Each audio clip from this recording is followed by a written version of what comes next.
We've been getting a lot of great questions across social media, Reddit, the forums, about how New World has evolved over the past several months. We had our big announcement at the Game Awards, and people have been asking us a lot of questions on how PvE, PvP works. Can you tell us a little bit about how New World has brought more PvE elements into the game? Let me start with the previous alpha. When we were live, we watched players play, we played with players, and we learned a whole bunch. One of the things that we noticed was players were engaging in PvP, but a lot more players wanted more PvE content. They wanted more things they could solo.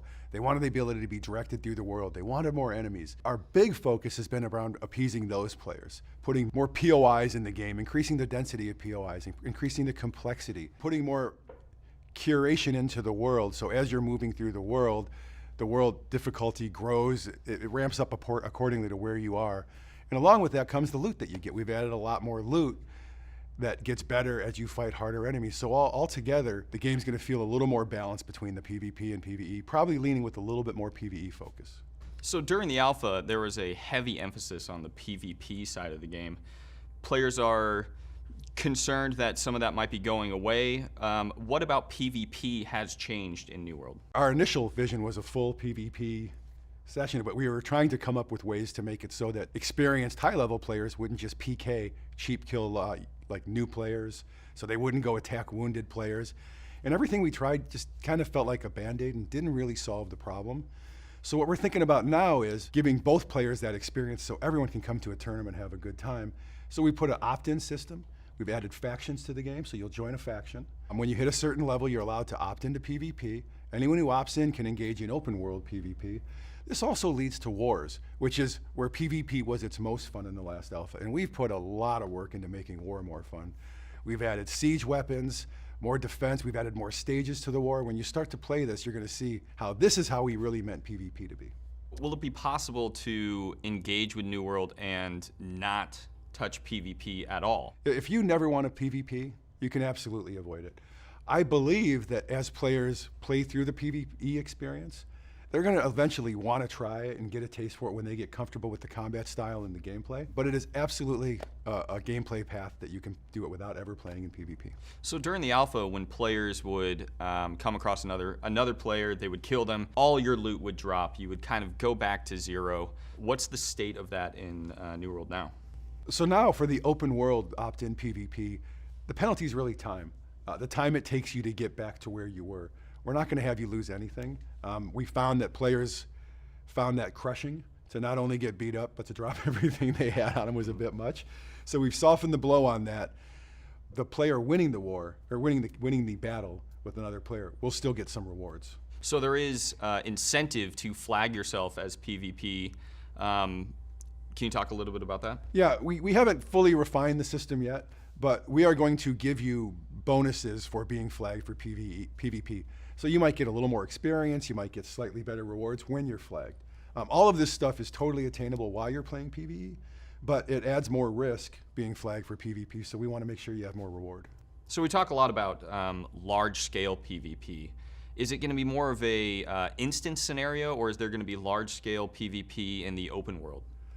I think both are going to be options. Our war, I wouldn't say it's instance, but it's 50v50, and no one else can enter the war. So once you're in this area, we shield everyone else out.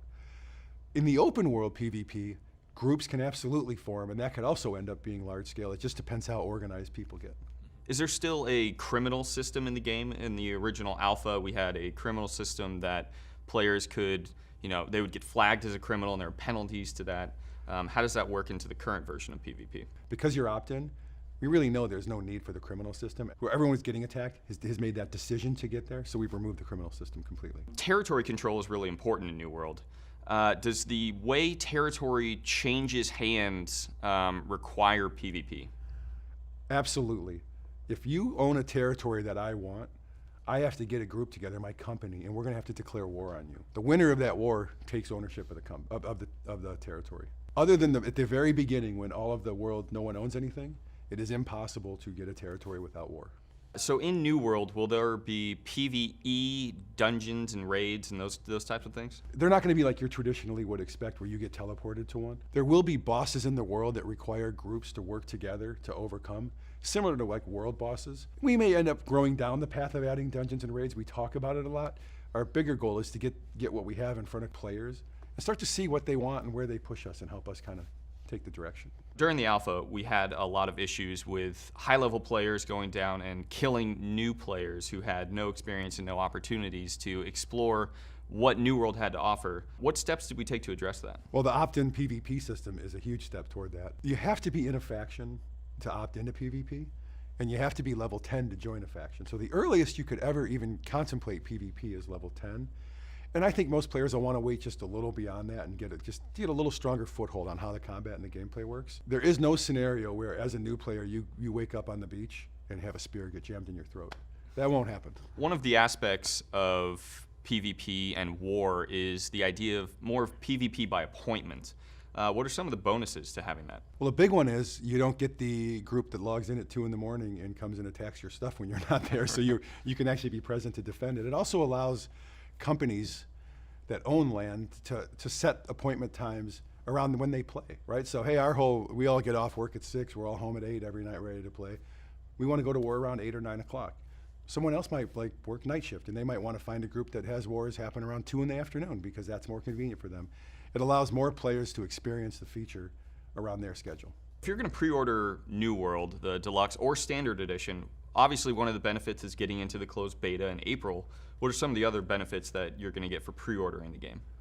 Well, one, you get this really cool amulet, Isabella's amulet. It was in the trailer you saw, the red one that gets pulled out of the... Oh, right. So you'll get that. It's a magic amulet that you can use. You'll get a cool title, Expedition 1. So if you happen to play the game for a long time and, people always say they were there since the beginning, you'll have documented proof. We have a pretty cool emote, fist bump.